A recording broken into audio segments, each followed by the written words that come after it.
What's up, y'all? Welcome to the Travelin Hustlas Podcast, where we discuss digital nomads making money. This podcast is about breaking down the silo effect within the nomad community.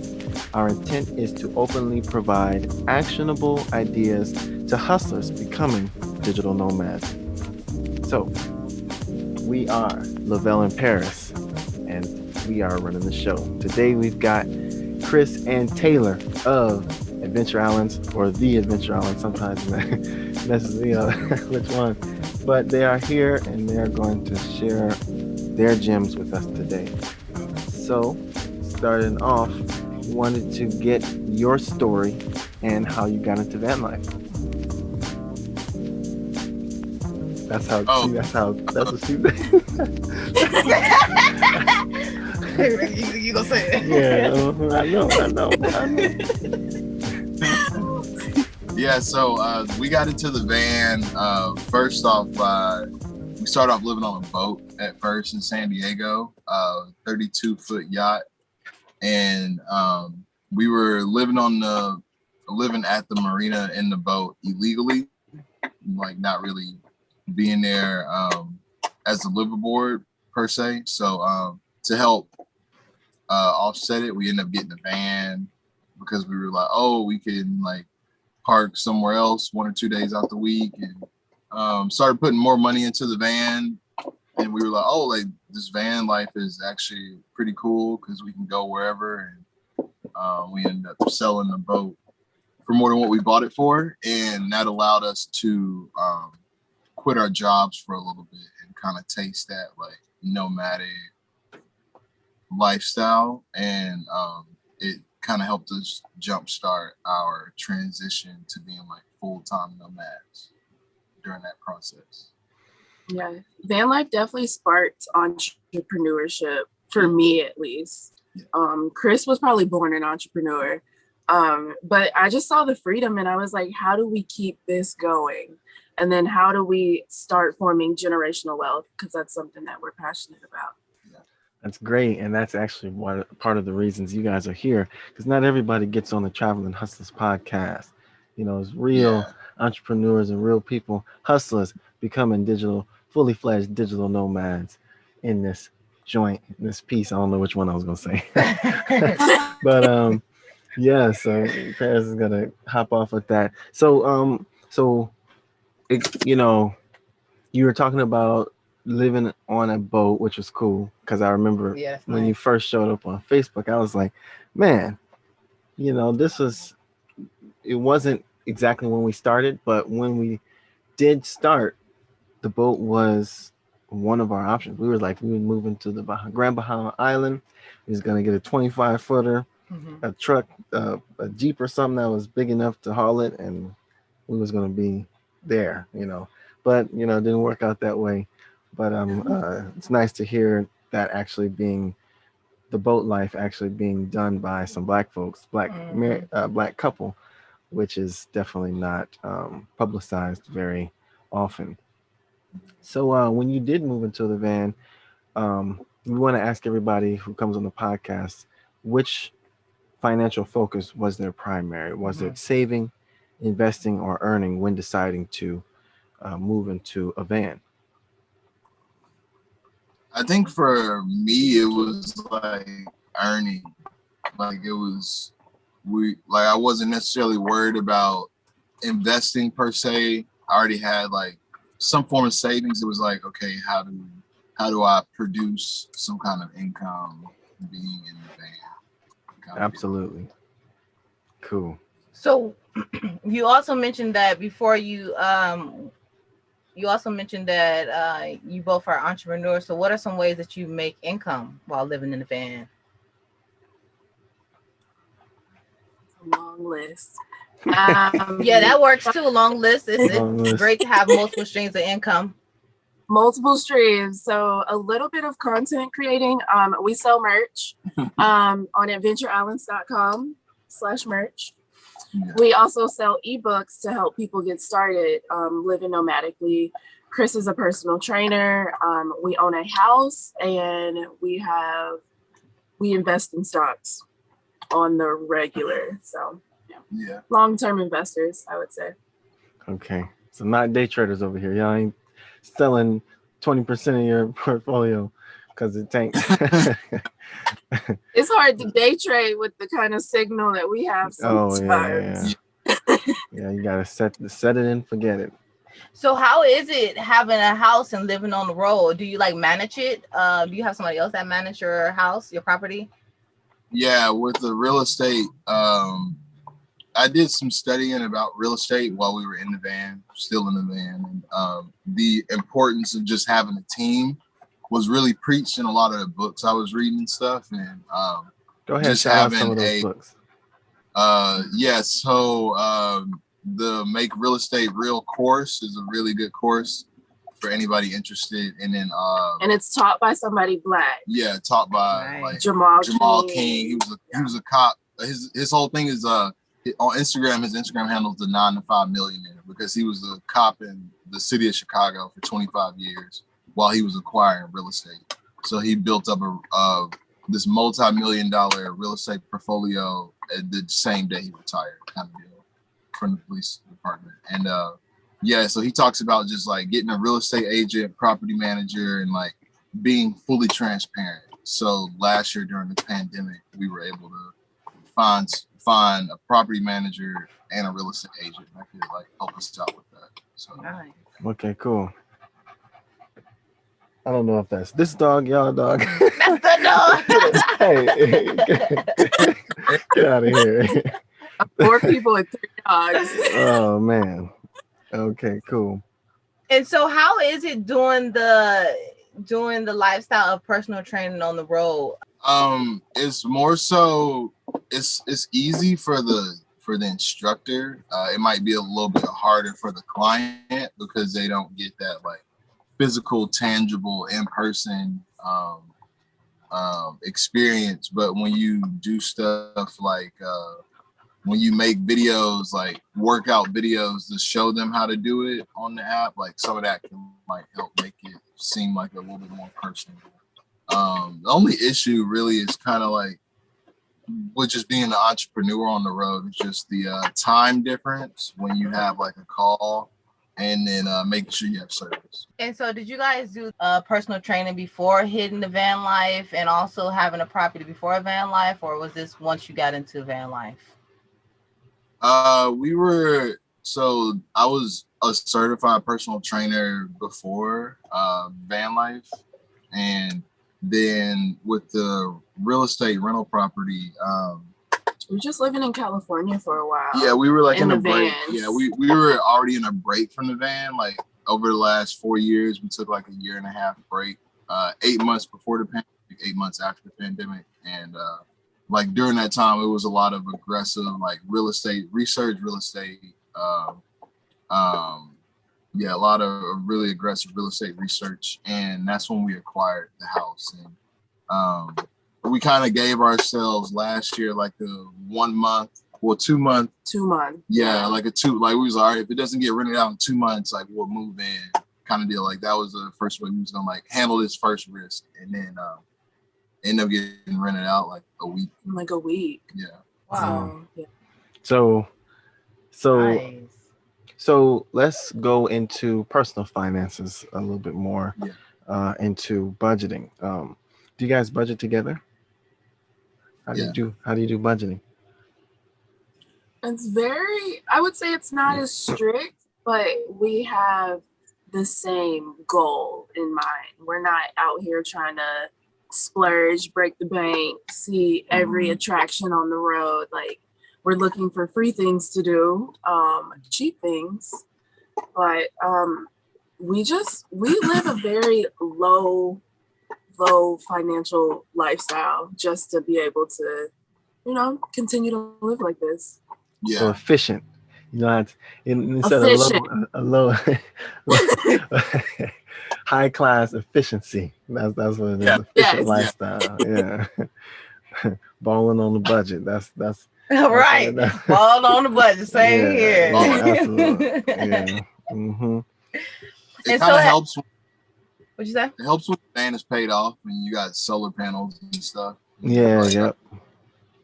No electric bill. No utilities. Yeah. Mm-hmm. And so your van is paid off. Like when you bought your van, you like paid it off, and now you're living basically not rent free, but you don't have to worry about a car note or anything like that. Yeah, the van's been paid off since like 2019. Mm-hmm. Yeah. Maybe a year or two after we bought it. Maybe a year or two after we bought it. 2019. When did we pay off our van? Wasn't that? Was it 20? Probably the end of 2019. So when we first moved into the van, we had the whole note on the van. Yeah. The Nissan van that we had, and then we paid that off, and that felt good. But then, same like y'all, we didn't want to have to be dealing with a note, just a note hanging over your head. Because if your phone gets cut off, that's cool. I mean, you could turn that on. There's no bills that we have to worry about in the traditional sense, which is good. Yeah. That's real good. So if someone was to want to do personal training or do also own properties and do YouTube content, how would you rate this on a scale? Would you rate this as easy lifestyle? You can say which category is easy or what is hard, but would you rate your entrepreneurship as easy, hard, or how is it being on the road, being an entrepreneur? I would say that like it might be harder, but it's a little bit more like intentional. Like, and because it's like if we were to work for somebody, like that money that we make, like that just goes to our personal account or whatever. But then like if it's like entrepreneur work, like any money that we make, that's like money we make, and like nobody can like take that from us. And I don't know, it's the ownership aspect of it. Just like it kind of just amplifies itself being in the van, because then you're like, all right, like I got my own electricity, and then you're like, oh, I got my own money, like can't nobody really tell me anything. Yeah. It can be hard, but you have to want to do it. It's not traveling. People make it seem like it's easy. In a van, it's not easy. Like sometimes you get burnt out, but then you still have to like call your clients to see how their workouts went for like the last week. Yeah. So it's stuff like that, or just like, it's all about just balancing and just like forward momentum constantly. That seems to be a trend, so far with the podcast. I'm not saying we've been in the game. You guys are part of our first series, and balance and intention came up in both podcasts, and that is definitely a trend, and I'm gonna look for that in the future. But that is definitely true. It's like a unifying factors. Unifying understanding is you got to be intentional about what you do, and there's balance with everything. So y'all just came from Mexico, which we want to definitely go one day in the future, but it ain't gonna happen no time soon, because it takes budgeting and also a level of, I think, not being fearful, because I'm balls. A level of balls. So I want to know, how are y'all able to travel so frequently? Like y'all don't necessarily stay in one state for a long time. Y'all also travel a lot. So I think I would want to know, how do y'all get to travel so much? Yeah, actually, we move like fairly slow compared to like some of our friends, most of our friends that we meet on the road. And then sometimes what we do is we like to just take breaks out of the van, whether like I go to Phoenix or whether we all like get out of the van for a little bit, just because of that stress on the day-to-day on like where to park and stuff. Like you can't really have those like survival thoughts, but then try to have these like growth entrepreneur thoughts at the same time. So yeah, us like taking breaks out of the van, like going to like family's house for like 1 month, 3 months, like. Yeah, I mean, we was at my mom's house for like 8 months. Yeah, but yeah, like a lot of people in the community don't like to move out of their van to sit still, make some money somewhere. We've done it twice, so yeah, sometimes we just like sit down, make some money, figure it out. And then going to Mexico honestly saves us money. Yeah. Really? Yes. We went the first year we went down there. We went down because it was going to be cold in the US. And then we wanted to stretch out our funds, to stretch out us, the ride in the van. So it was just like food was cheap, like everything was cheap. Except gas, but then you're not moving like the only thing that was more expensive was gas, but you're not driving over 65 miles per hour the whole time. Yeah. So then like groceries were so cheap. Like the two of us a week's worth of groceries was like 60 US. And like splurging where we would have to like have a crate of produce in the back of the van. A bunch of avocados around. Did y'all just a side question? Did y'all, when y'all was down there, did y'all see diesel fuel? Yeah. Okay, cool. Just want to make sure. Almost every gas station had like, diesel. Yeah. And then we went down with people that had newer Sprinters, and they had no issues. Yeah, they just carried a bunch of DEF with them. Yeah. Okay. But see, we always carry like a month's worth of like fuel injector cleaner with us anyway to keep the van running at optimal levels anyway. So, but it was Mexico, we saved money. We felt safe. Mm-hmm. Being Black in Mexico, it feels so good. Yeah. To just be respected. People look at you and they wave at you before they'll wave at a white person. So it's just like some sense of community, based off of your skin tone. Yeah. Mm-hmm. Interesting. And so what is your biggest expense that you had that was not expected that you managed to overcome? Did y'all have any big expenses that y'all had to pay for and overcome? Yeah, probably the engine. Yeah, the engine. Oh, wow. Yeah. So I think this was 4 months into getting the van. We had we had to get our engine replaced because the timing belt snapped, so it caused tore the whole engine. And at first we were getting quotes for like $10,000, $8,000, and luckily I was able to find somebody that could do it for like $3,500. Like, but at the same, and then it was crazy because like after that happened, I think you all put out a post or something about like the importance of emergency fund, like safety. Like, like, and I was like, well, everybody in the van community should have at least an engine replacement, because a lot of people try to say that, oh, I'll just sell this van and it starts to mess up. Like you can't really like avoid maintenance in this community. Like that was me.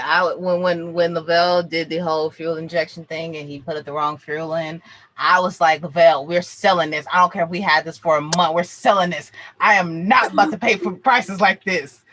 Yeah, I mean, y'all probably saw because I remember when y'all told us that story in this van.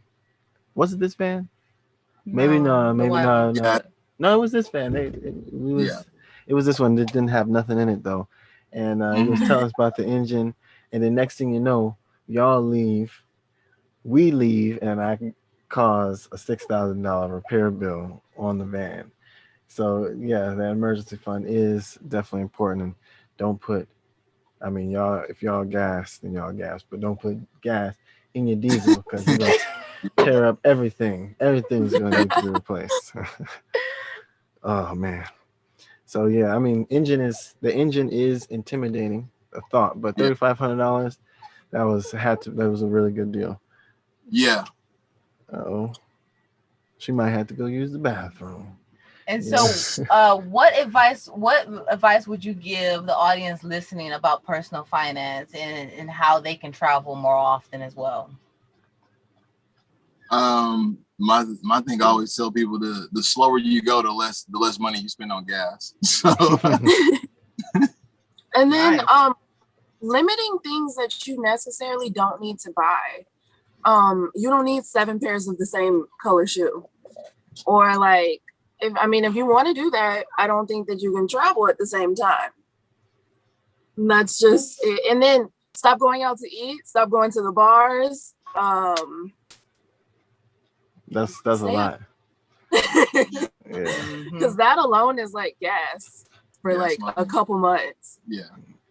Yeah. So just frivolous spending, unnecessary spending, and being intentional, as you guys mentioned earlier. Intentional. Yeah.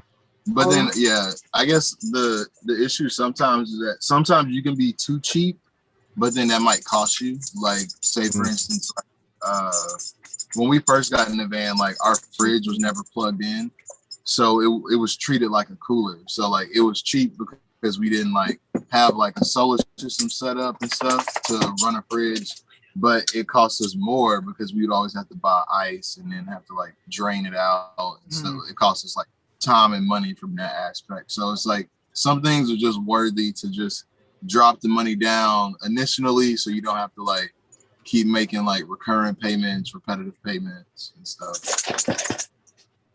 Absolutely. And so y'all mentioned that you weren't necessarily worried about saving and investing because you was trying to worry about how you were going to earn more money. So where did you get the knowledge from to know about investing?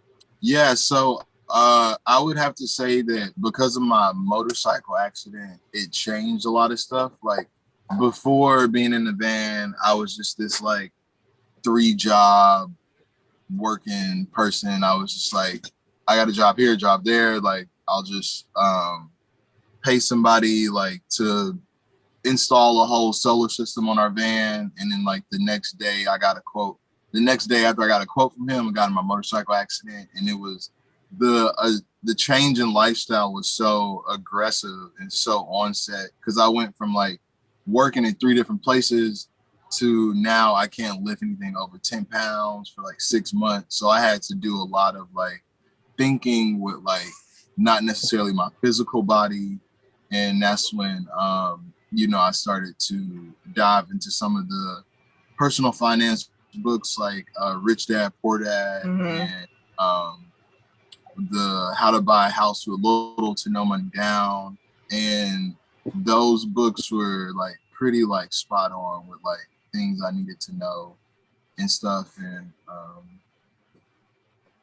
think that's it. I started investing through EYL. Yeah, and then Taylor started investing in stocks and stuff through Earn Your Leisure.